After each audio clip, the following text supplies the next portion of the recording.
ತಂಗಿ, ಇಂದು ನಿನ್ನನ್ನು ನೋಡಲು ವರಮಾಸೆಯರು ಬರುವರಿದ್ದಾರೆ. ಅದಕ್ಕಾಗಿ ಸೋಮಶೇಖರ ಹೂವು, ಹಣ್ಣು, ಬಳೆ, ಅವಲಕ್ಕಿ, ಬಿಸ್ಕೆಟ್ ಇವುಗಳನ್ನೆಲ್ಲ ತಂದುಕೊಟ್ಟು ಅವರನ್ನು ಕರೆದುಕೊಂಡು ಬರಲು ಹೋಗಿದ್ದಾನೆ. ಅದಕ್ಕಾಗಿ ನೀನು ಅವರು ಬರುವುದರೊಳಗಾಗಿ ಎಲ್ಲ ತರಹದ ನಾಷ್ಟ, ವಿಧ ವಿಧವಾದಂತಹ ನಾಷ್ಟ ತಯಾರು ಮಾಡಿ, ಹೊಸ ಸೀರೆ ಉಟ್ಟು, ಹೂ ಮುಡಿದು ಭಾಗ್ಯಲಕ್ಷ್ಮಿ ಅಂತ ಬೆಳಗಿದ್ದಿರ್ಬೇಕಮ್ಮ, ಭಾಗ್ಯಲಕ್ಷ್ಮಿ ಅಂತ ಬೆಳಗಿದ್ದಿರ್ಬೇಕು.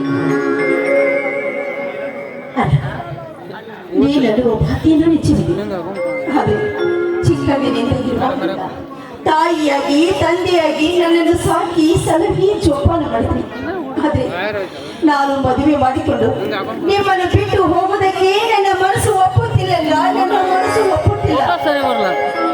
ಆದ್ರೆ ನಾನು ಮದುವೆ ಮಾಡಿಕೊಂಡು ವರದಕ್ಷಿಣೆ ಎಂಬ ಸಾಲವನ್ನು ನಿಮ್ಮ ತಲೆಯ ಮೇಲೆ ಹೊರಿಸಿ ನಾನು ಗಂಡನ ಕೈಯಿಂದ ಕೊರಳಿಗೆ ತಾಳಿ ಕಟ್ಟಿಸಿಕೊಂಡು ಅವರ ಜೊತೆಗೆ ಸುಖದ ಸುಪ್ಪತ್ತಿಗೆ ಮೇಲೆ ಲಗ್ಗೆ ಹೊಡೆಯುತ್ತಾ ನೀವು ಪಡುತ್ತಿರುವ ಕಷ್ಟವನ್ನು ನೋಡ್ಬೇಕೇನೆ, ನಾನು ನೋಡ್ಬೇಕಾ? ಇಲ್ಲ ಇಲ್ಲ, ದಯವಿಟ್ಟು ಈ ಬೇಡ, ನಾನು ಈ ಮದುವೆ ಬೇಡ.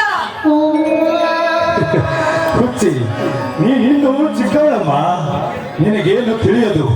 ಮೊದಲು ಹೋಗಿ ಎಲ್ಲ ಸಿದ್ಧಪಡಿಸಿ ನಡೆ.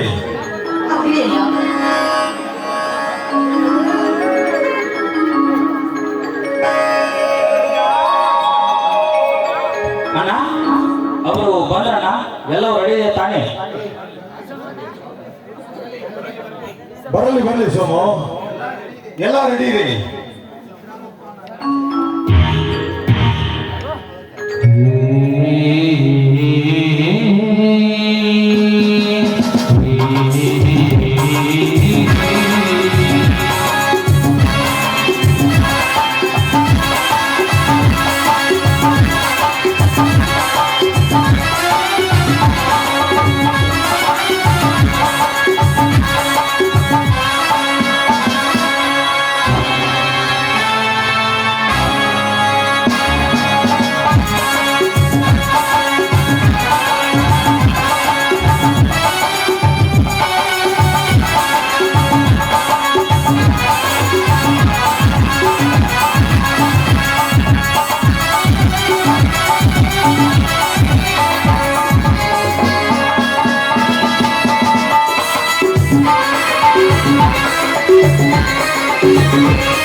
ನಮಸ್ಕಾರ.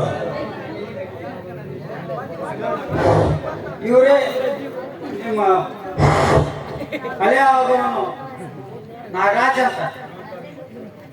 ನಮಸ್ಕಾರ ಮಿಸ್ಟರ್ ನಾಗರಾಜ್, ನಮಸ್ಕಾರ. ನಮಸ್ಕಾರ.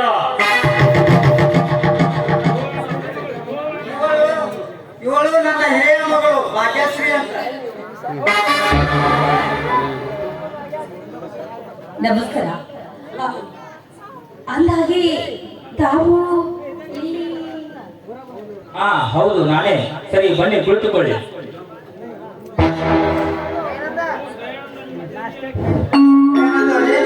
ನಿಮ್ಮ ತಂಗಿಯನ್ನು ಕರೆಯಿರಿ. ಬರುತ್ತಾಳೆ ಸಿದ್ದರಾಮಪ್ಪನವರೇ, ಬರುತ್ತಾಳೆ. ಸುವರ್ಣ, ಸುವರ್ಣ, ಬಾರಮ್ಮ ಹೊರಗೆ. ಹಾ ತಂಗಿ, ಹಿರಿಯರಿಗೆ ನಮಸ್ಕಾರ ಮಾಡಮ್ಮ.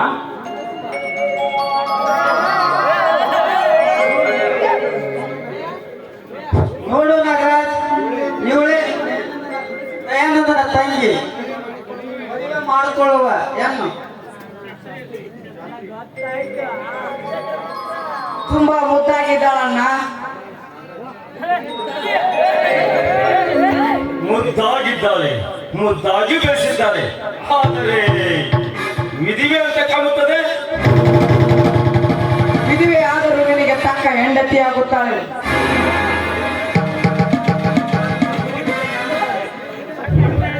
ನೋಡುದೇನಂದಪ್ಪ, ಏನೇ ಇರಲಿ ಹುಡುಗ ತುಂಬಾ ಒಳ್ಳೆಯವ. ಯಾವುದು ಆಸ್ತಿಯಲ್ಲಿ ಚಿಕ್ಕ ರೈತ. ಮೇಲಾಗಿ ನೀವು ಏನಂತೀರಿ ವರದಕ್ಷಿಣೆ ಒಳಗೆ?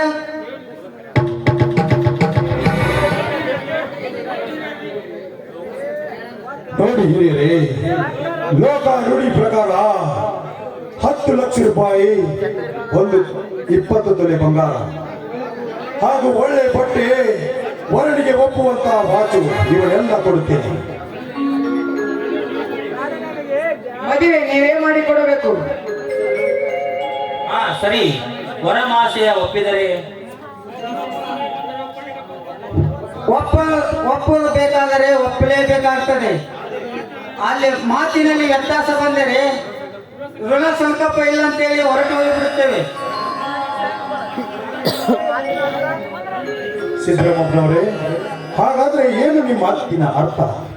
ತಿಳಿಸಿ ಹೇಳಿ ಸಿದ್ದರಾಮಪ್ಪನವರೇ, ತಿಳಿಸಿ ಹೇಳಿ. ಹೇಳುತ್ತೇನೆ ದಯಾನಂದ, ಹೇಳುತ್ತೇನೆ. ಇಂದು ನಿಮ್ಮ ತಂಗಿ ಇದ್ದೀವಿ, ಮೇಲಾಗಿ 2ನೇ ಸಂಬಂಧ. ಮರು ಮದುವೆ ಅಂದಾಗ ಈಗಿನ ಕಾಲದಲ್ಲಿ ಹೊರ ಸಿಗುವುದು ಬಹಳ ಕಠಿಣ.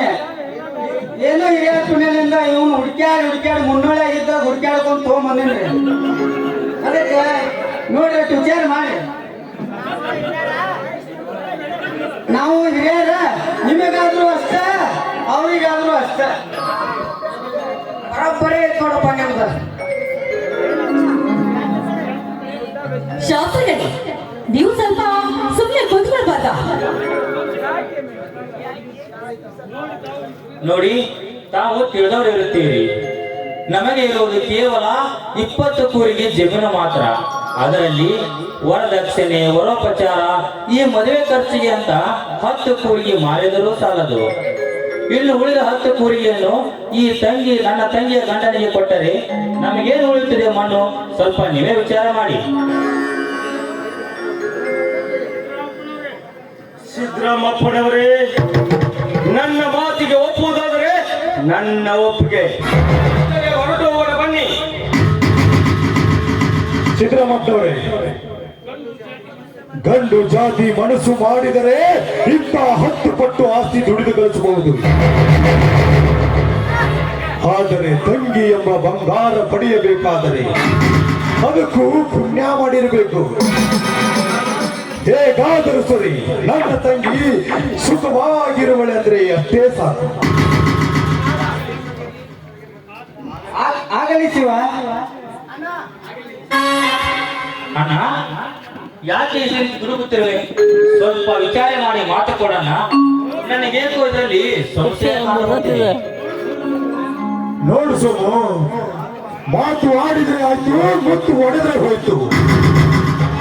ಹಿರಿಯರ ಮಾತಿನಲ್ಲಿ ಚಿಕ್ಕವರು ಮೌನವಾಗಿರಬೇಕು. ಆಯ್ತಣ್ಣ, ಬೇಕಾದ್ರೆ ಹಿಂದೆಯವರಿಗೆ ಸ್ಟಾಂಪ್ ಬರೆಸಿಕೊಡೋಣ. ಇದಕ್ಕಂತಾರಪ್ಪ ಅಣ್ಣ ತಮ್ಮಂದಿರ ಸಂಬಂಧ ಅಂತ. ಸ್ಟಾಂಪು ಐತನಪ್ಪ.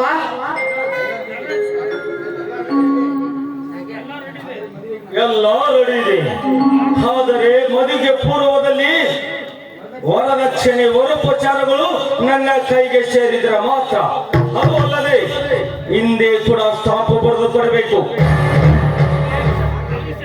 ಆಗಲಿ ಶಾಸ್ತ್ರಿಗಳೇ, ಹಿಂದೆ ಸ್ಟಾಂಪ್ ಬರೆದು ಕೊಡ್ತೀನಿ. ಮುಹೂರ್ತ ನೋಡಿ, ಮುಹೂರ್ತ.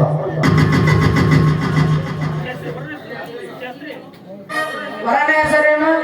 ನಾಗರಾಜ್ ಅಂತ. ನಾ ಸಿಕ್ಕಬರನಿ ಕೃತಿಕಾ ನಕ್ಷತ್ರ 2ನೇ ಚರಣ. ಇನ್ನು ವಧುವಿನ ಹೆಸರೇನು? ಸುವರ್ಣ ಅಂತ. ಸ ಸಾ ಸಿ ಸಿ ಸು ಸು ಸೆ ಸೆ ಸೈ ಸೋ ಸೋ ಸೌ ಸಂ ಸಾ. ಸುಲೋಚನ ಭರಣ ನಕ್ಷತ್ರ 1ನೇ ಚರಣ. ವಧುವರರಿಗೆ ತುಂಬಾ ಗುಣಗಳು ಬರುತ್ತವೆ. ಆದರೆ ಜ್ಯೇಷ್ಠ ಮಾಸದ 10ನೇ ಮಿತಿ. ಇವತ್ತೇ ಲಗ್ನ ಚಲೋ ಐತಿ, ಮುಂದೆ ಬರುವ ಹೊಸ ಬರುವುದಿಲ್ಲ. ಈ ತಾಯಿ ಯಾರು? ಭಾಗ್ಯಶ್ರೀ ಅಂತ ಇವಳು ನನ್ನ ಮಗಳು. ಭಾಗ್ಯಲಕ್ಷ್ಮಿ ಹಾಗೆ ಇದ್ದಾಳೆ. ಏನಂದ್ರೆ ನೀವು ಒಪ್ಪುದಾದ್ರೆ ನನ್ನ ಮಗಳನ್ನು ನಿಮಗೆ ಕೊಟ್ಟು ಸಂಬಂಧ ಬೆಳೆಸ್ಬೇಕಂತ ಮಾಡೀನಿ. ಅಪ್ಪ ಯಾಕಪ್ಪ ಇಷ್ಟು ಬೇಗ ನನ್ನ ಮದುವೆ ಯಾಕೆ? ನಾನಿದ್ರು ಓದ್ಬೇಕು ಅಪ್ಪಾಜಿ. ನಿನ್ನವನು ಸುಮ್ಮಿರುವ ಯಾಕತ್ತಿ? ಅಲ್ಲ, ನೀ ಎಷ್ಟೋ ಸಾಲಿ ಕಲ್ತ್ರು ಸಾವುಕಾರ ಮನೆಯ ಮುಸ್ರಿ ತಿಕ್ಕುದು ತಪ್ಪಂಗಿಲ್ವಾ?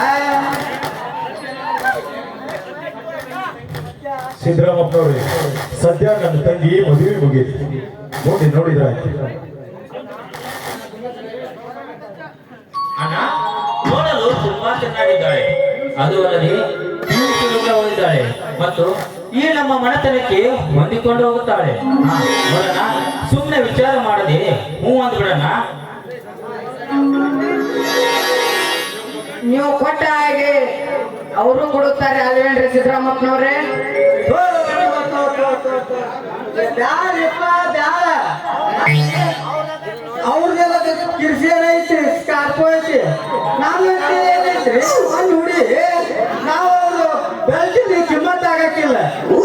ಏನೋ ನಾವು ಏಜೆಂಟ್ ತರ ಮಾಡಿ ಹೊಟ್ಟೆ ತುಂಬಿಸ್ಕೋತೀವಿ. ಅಣ್ಣ ಹ್ಞೂ ಅಂದ್ಬಿಡೋಣ. ದಯಾನಂದ, ಹ್ಞೂ ಅಂದು ಬಿಡು. ಇದೇ ಖರ್ಚಿನಲ್ಲಿ ನಮ್ಮಿಬ್ಬರ ಮದುವೆ ಮುಗಿದು ಹೋಗಲಿ. ಆಗಲಿ ಹಿರಿಯರಿ, ನೀವು ಇಷ್ಟೆಲ್ಲ ಹೇಳುತ್ತೀರಿ ಅಂದಾಗ ನನ್ನ ತಂಗಿಯ ಸಂಸಾರವೂ ಸರಿಯಾಗುತ್ತೆ, ನನ್ನ ಸಂಸಾರವೂ ಸರಿಯಾಗುತ್ತೆ. ಆಗಲಿ. ಹೂವಿನ ಮಾಲೆ ರೆಡಿ ಅದಾವಪ್ಪ. ಎಲ್ಲ ರೆಡಿ ಇದಾರೆ ಶಾಸ್ತ್ರಿಗಳ. ಆದ್ರೆ ನಮ್ಮನ್ನ ಬಿಟ್ಟು ಬಂದಿರಲ್ಲ, ಹೆಂಗ? ತಗೊಳ್ಳಿ ಹೂವಿನ ಮೇಲೆ. ಅಂದಂಗ ನೀವ್ಯಾರ್ರಿ? ನಾವು ಫೋಟೋ ತೆಗಿಯವ್ರಿ. ಅಂದಂಗ ಇವ್ರ ಕೂಟ ನಂದು ಹಾ, ಮದುವೆ ಕಾರ್ಯಕ್ರಮ ಮುಗಿಸ್ರಿ, ಒಟ್ಟು ಸೇರಿ ಫೋಟೋ ತೆಗಿದ್ರಿ. ತಗೋರಿ.